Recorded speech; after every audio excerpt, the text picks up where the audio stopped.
બોલો તમને ખાવાનું આપો કે અમને ખાવાનું આપો, અમને જીવાડો, અમે મરી જઈએ છીએ. મારી રાખડી રૈયત ભૂખી મરે છે. હવે તો એક આશા ઝઘડું સાચી છે. પ્રધાનજી તેમને લાવવા માટે ગયા છે. આજકાલમાં આવી જવા જોઈએ. મહારાજજી કચ્છના 7 સોદાગર જગનુલા બતાવ્યા છે. પ્રધાનજી પણ સાથે છે. એકદમ તેમને અંદર લઈ આવો. મહારાજ પ્રધાનજીએ કહેવાવ્યું છે કે જગનુલા 7 સોદાગરનો સત્કાર આપ પોતે.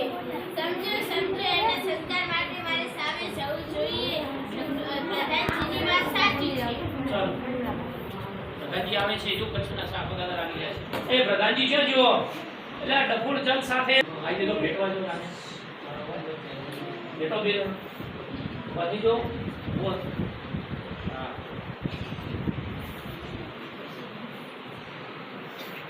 મહારાજ ઓછી તો કેમ યાદ કર્યો મને? સુખ દુઃખની વાતો કરવા શેઠજી ગુજરાતના 3 વર્ષનો કારનો દુકાળ ચાલે છે. ગુજરાતની કા વાત કરો છો? આજે તો આખા હિન્દુસ્તાનમાં આ દુકાળ છે. માળવા મેવાડ છે કંધાર લગી લોકો દુષ્કાળની પોકાર પુકારે છે. પાનખરમાં પાંદડા ખરે તેમ ખરે છે. 7 ખોટના દીકરા પાસેથી મા બાપ બટકો રોટલો છીનવી લે છે. મુઠ્ઠી દાદ માટે એ લોકો પોતાના છોકરાઓને વેચે છે. ખબર નથી શું થઈ રહ્યું છે. રામજી રાખશે તો રહેશે, પરંતુ રૈયતને ટકાવી રાખવો એ રાજ્યનો ધર્મ છે. આપ જેવા પ્રજાવત્સલ રાજાના મોંમાં આવા શબ્દો શોભે? મેં તો સાંભળ્યું છે કે તમે તમારા રાજ્યના કોઠાર અને ભંડાર ગરીબો માટે ખુલ્લા મૂકી દીધા છે. મૂકી દીધા હતા, પરંતુ હવે તો નગરના ભંડાર અને અન્ના કોઠારાય તૂટી પડ્યા છે. રૈયતનો પેટનો ખાડો દિવસે ને દિવસે ઊભો થઈ રહ્યો છે. વિચાર્યું હતું કે આ વર્ષે સારો વરસાદ થશે અને સૌ સારાવાના થઈ જશે, પરંતુ વરસાદ પડ્યો નહીં. હવે તો લોકો ત્રાહીમામ બૂમો પાડે છે. અમે મરી જઈએ છીએ, અમને જીવાડો, અમને જીવાડો, અમને અનાજ આપો.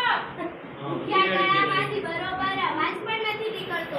ધીમો હોય અરે આ રાજ્યનું દુઃખ એ મારું દુઃખ છે.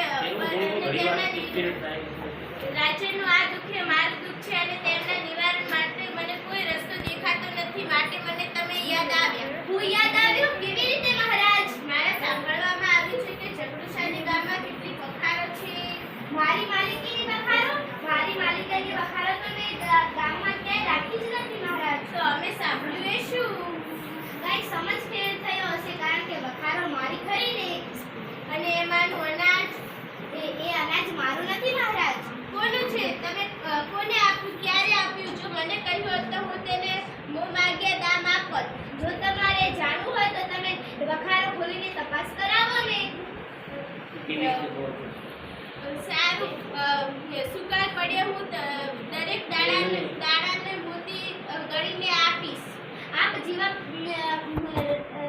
રાજ્યની રાખડી રૈયત માટે એ વિચાર કરવા વાળા રાજાને જરૂર ધન મળી રહેશે. કોટવાલજી જાઓ અને વખારવાના લખેલા પત્રો લઈને આવો.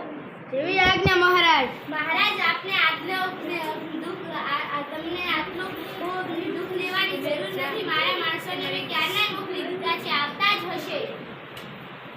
પ્રણામ મહારાજ. લો પંડિતજી, તમે આ વાંચો.